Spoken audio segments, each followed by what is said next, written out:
in eastern Ladakh in April-May 2020 resulted in face-offs with our forces at a number of points. The situation also led to disruption of patrolling activities.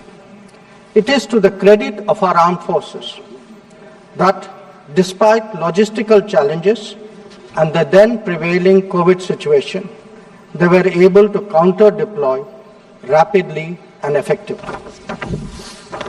Honorable Speaker, sir, the House is well aware of the circumstances leading to the violent clashes in Galwan Valley in June 2020.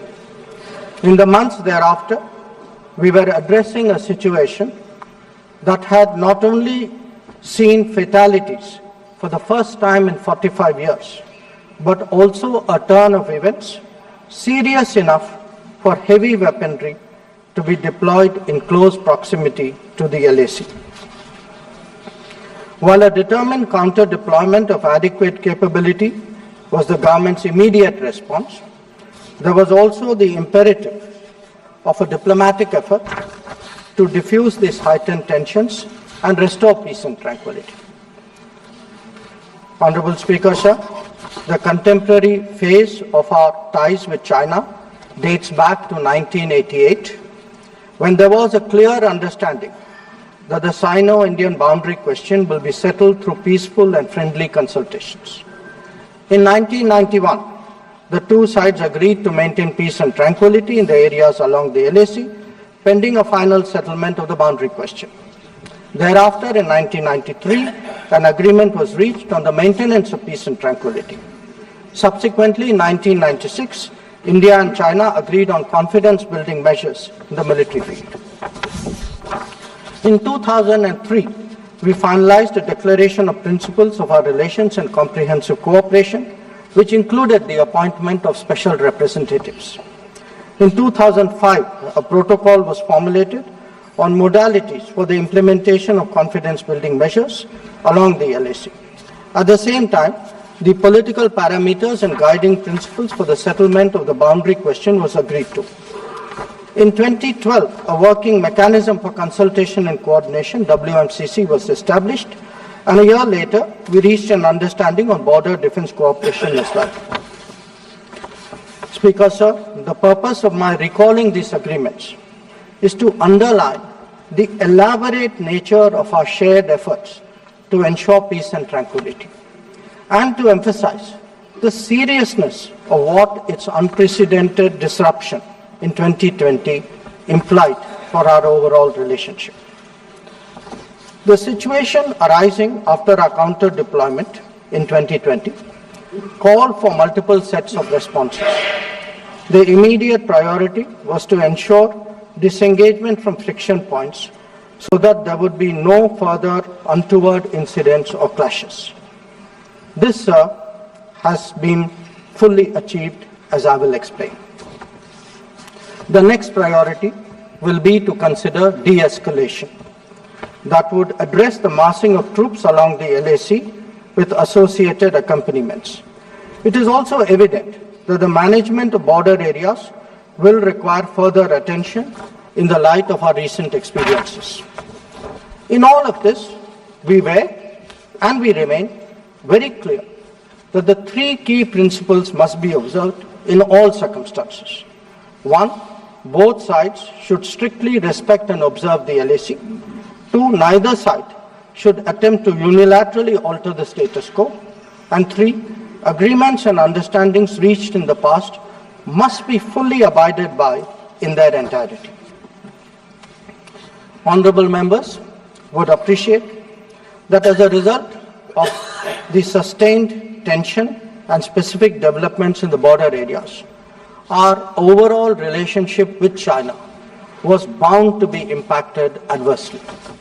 In the new circumstances, it was obviously not possible to continue the normal exchanges, interactions, and activities as in the past. In this regard, we made clear that the development of our ties were contingent on the principles of mutual sensitivity, mutual respect, and mutual interest. Throughout this period, honorable members would also be aware that government has maintained that India-China relations cannot be normal in the absence of peace and tranquility in the border areas. The combination of a firm and principled stance on the situation in the border areas, as well as a clearly articulated approach to the totality of our ties, have been the foundation of our engagement with China for the last 4 years. We have been very clear that the restoration of peace and tranquility would be the basis for the rest of the relationship to move forward. Since 2020, our engagement was therefore focused on these objectives. This took place at various levels involving different arms of the government. I myself have had meetings with my Chinese counterpart, as indeed has my senior colleague, Raksha Mantriji. Our NSA has also engaged his Chinese counterpart, both being special representatives on the boundary question. More detailed discussions were conducted by the Working Mechanism for Cooperation and Coordination, WMCC, at the diplomatic level. Its military counterpart was the Senior Highest Military Commanders Meeting, SHMC mechanism.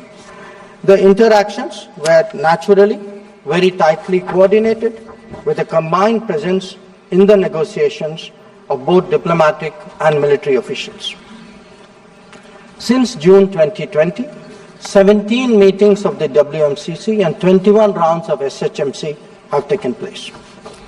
So, in this background, I would like, sir, to inform the House today about the agreement reached on 21 October 2024 regarding Depsang and Demchok.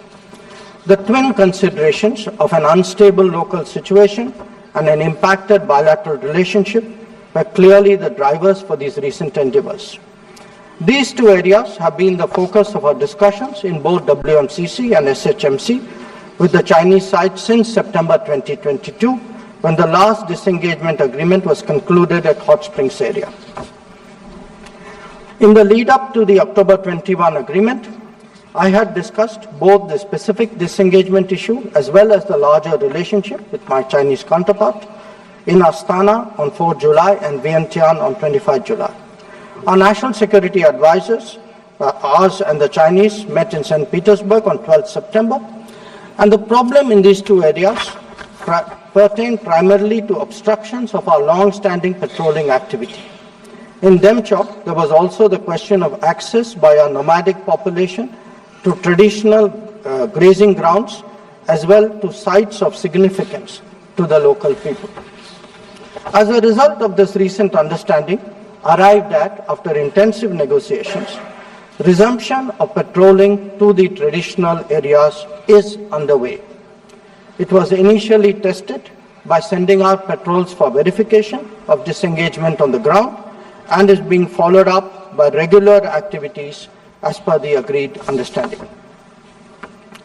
Following the October 21 understanding, Prime Minister and President Xi Jinping had a meeting on the sidelines of the BRICS summit in Kazan on October 23. They welcomed the understanding and directed the foreign ministers to meet and stabilize and rebuild the relationship. The special representatives are also to oversee the management of peace and tranquility, besides exploring a fair, reasonable and mutually acceptable solution to the boundary question.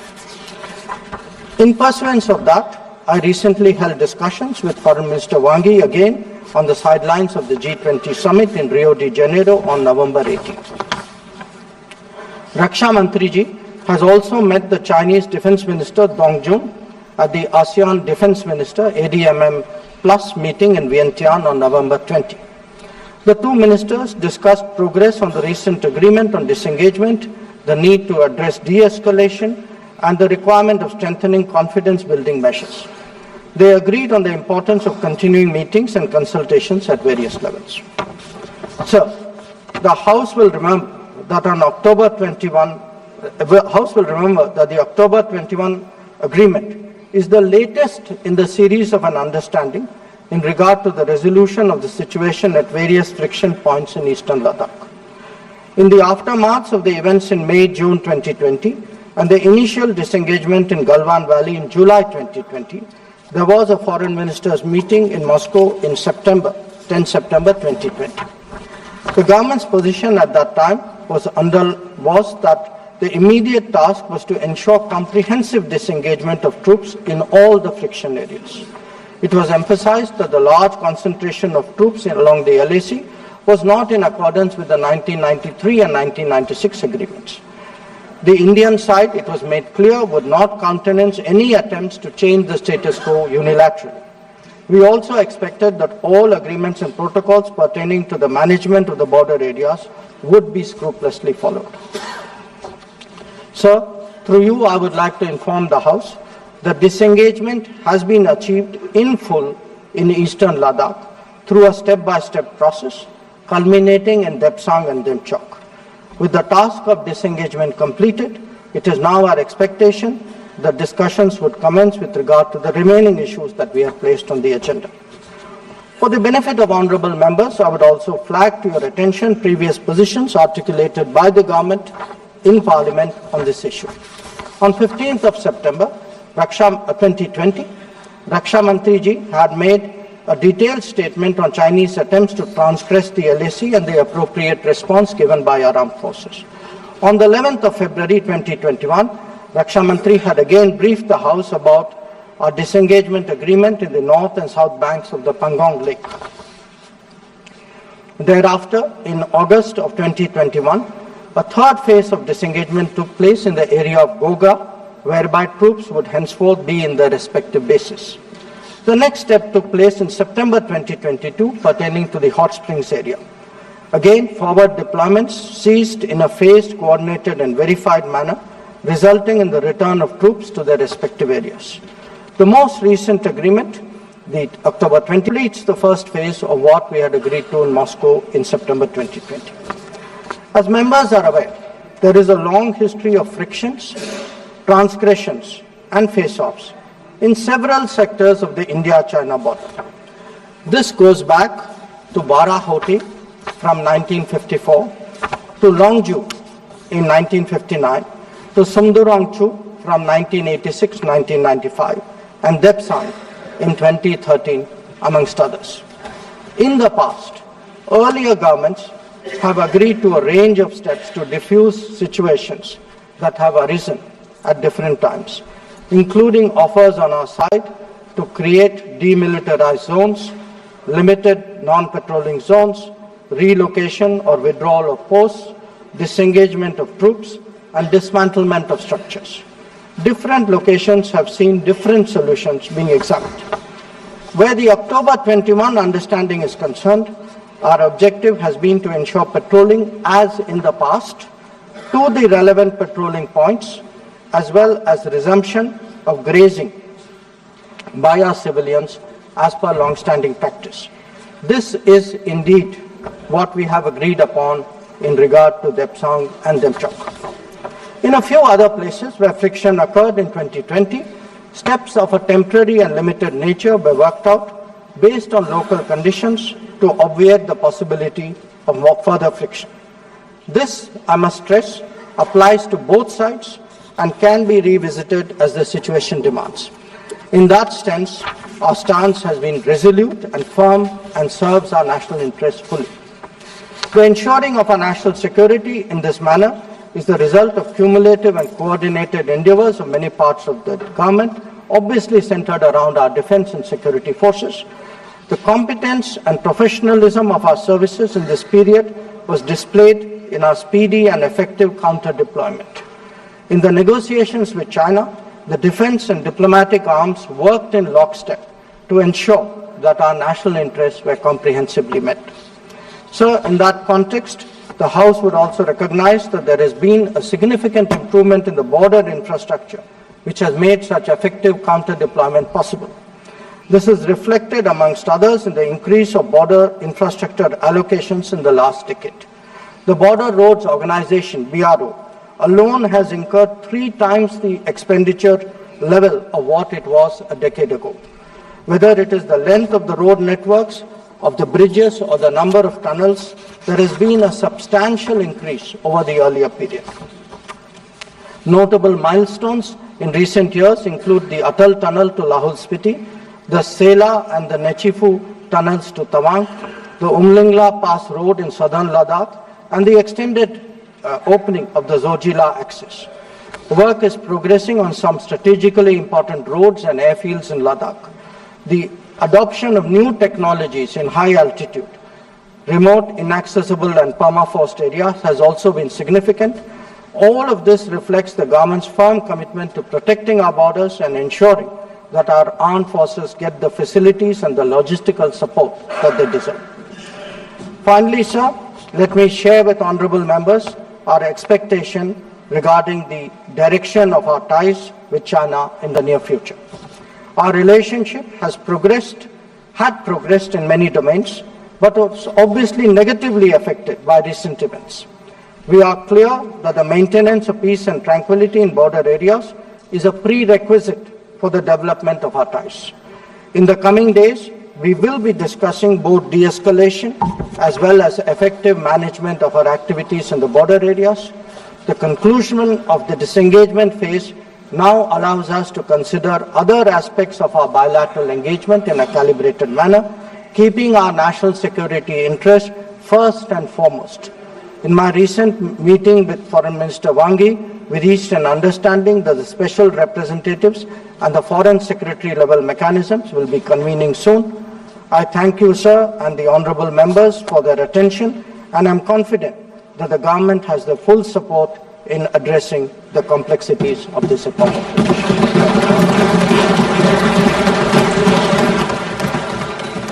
Foreign Affairs Minister, External Affairs Minister S. Jaishankar talking about the ties between India and China and the disengagement process. He talks about the status quo that needs to be maintained from both Indian and Chinese side. He's also talked about how there's been a resumption of patrolling after agreements were reached between the two countries.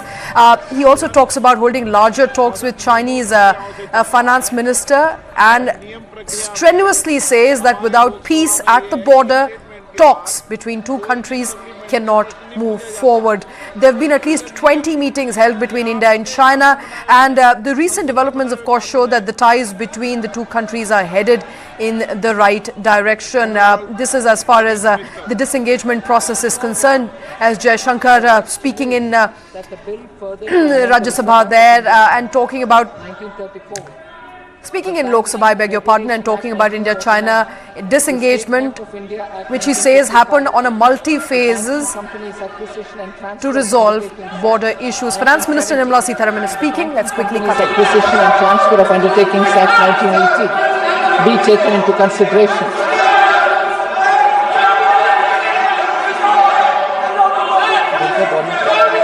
आप कुछ बोलना चाहते हैं? Silent. I'll reply, sir.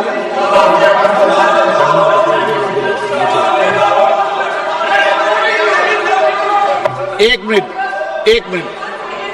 Rule 372 Lok Sabha में किसी भी विषय पर अध्यक्ष की सहमति से मंत्री द्वारा वक्तव्य दिया जा सकेगा, किंतु जिस समय वक्तव्य दिया जाएगा कोई प्रश्न नहीं पूछा जाएगा। आपको कोई प्रश्न पूछना है, आप क्लेरिफिकेशन करना है, आप करनी है, पर अभी सदन तो नियम प्रक्रियाओं से चलता है और सदन नियम प्रक्रियाओं से चलता है तो नियम प्रक्रिया से चलाना पड़ता है। Okay, honourable finance minister, notice दे दे, आप नोटिस दे दीजिए, मैं देख लूंगा उसको। Sir, in the Union Budget of 23-24, sir, it was announced, and I had read it. I like to quote, sir, to improve bank governance and enhance investors' protection. Certain amendments to the Banking Regulation Act, the Banking Companies Act, and the Reserve Bank of India Act are proposed, unquote. So in order to achieve the same, amendments to the following acts are being proposed through the banking laws. So बोलिए कौन सा rules है, बताइए rules. Rule number करो sir, शाक्तरान call sir, mike दे दो sir, शाक्तरान call mike Sir, practice and procedures of the parliament, Shaktar and Code. Sir, 155 page number, leader of opposition. No call, Sir, the process of parliamentary government is based on mutual forbearance between the opposition and the... Sir, a total of 19 amendments are being discussed here. Reserve Bank of India Act 1944. There is one amendment which is proposed. Banking Regulation Act 1949 has 12 amendments proposed. State Bank of India Act 1955 has 2 amendments. Banking Companies and Acquisition Transfer of Undertaking Act 1970 has 2 amendments. And Banking Companies Acquisition and Transfer of Undertaking Act 1978 have 2 amendments. So of the 19 amendments that we are talking about, we are... All right, that's the latest coming in as far as proceedings in Lok Sabha is concerned. Remember, Minister of External Affairs, as Jaishankar talked about India-China ties in an address, the disengagement process that has been on over a period of extended few months. He says that about 20 meetings have been held between the India and the Chinese side to really disengage on the border. He talks about some important steps that have been taken. Let's quickly listen in to what he said in Lok Sabha. Raksha Mantri ji had made a detailed statement on Chinese attempts to transgress the LAC and the appropriate response given by our armed forces. On the 11th of February 2021, Raksha Mantri had again briefed the House about our disengagement agreement in the north and south banks of the Pangong Lake. Thereafter, in August of 2021, a third phase of disengagement took place in the area of Gogra, whereby troops would henceforth be in their respective bases. The next step took place in September 2022 pertaining to the Hot Springs area. Again, forward deployments ceased in a phased, coordinated and verified manner, resulting in the return of troops to their respective areas. The most recent agreement, the October 21 agreement, comes in the wake of the earlier ones. It completes the first phase of what we had agreed to in Moscow in September 2020. As members are aware, there is a long history of frictions, transgressions and face-offs in several sectors of the India-China border. This goes back to Barahoti from 1954, to Longju in 1959, to Sumdurongchu from 1986-1995, and Depsang in 2013, amongst others. In the past, earlier governments have agreed to a range of steps to diffuse situations that have arisen at different times, including offers on our side to create demilitarized zones, limited non-patrolling zones, relocation or withdrawal of posts, disengagement of troops, and dismantlement of structures. Different locations have seen different solutions being examined. All right, different locations, different solutions. As far as India-China border is concerned, External Affairs Minister there giving us a sense of where the disengagement process is as of today and the progress that has been made in the past 1 year. But with that, it's a wrap on the show. Thank you very much for watching.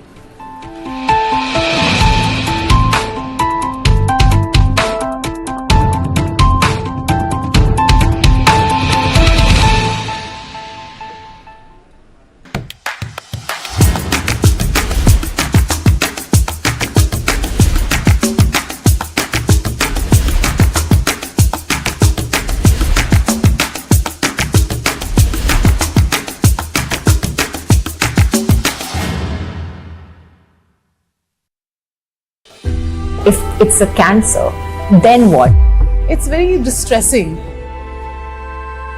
Anyone can have cancer. Mentality है कि ये बीमारी मुझे नहीं हो सकती. There's a thing called cancer is right inside me.